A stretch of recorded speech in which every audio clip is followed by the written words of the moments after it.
অগ্নিকোণ। অগ্নিকোণ বলতে আমরা বুঝি হচ্ছে দক্ষিণ এবং পূর্ব দিকের কোণটাকে অগ্নিকোণ বলা হয়।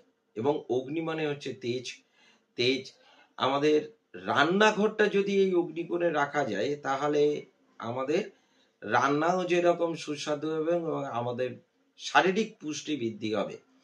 আর অন্য কোনো কোণ হলে সেটি কিন্তু আমাদের পক্ষে শারীরিক পক্ষে ক্ষতিকারক হয়। তা অগ্নিকোণে সবসময় যেরকম অগ্নি বিরাজমান, তো সেই জন্য এই অগ্নিকোণটায় রান্নাঘর করা উচিত বলে বলা হয়। যাদের বাড়িতে এই অগ্নিকোণে রান্নাঘর নেই তারা আমার মনে হয় একটি অন্তত প্রদীপ ওই কোণটায় রাখলে আশা করি তার গৃহের ভালো হবে। কিন্তু প্রদীপের মুখটা থাকবে পূর্ব দিকে।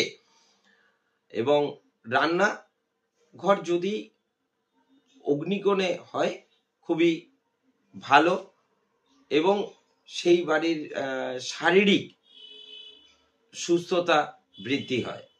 নমস্কার।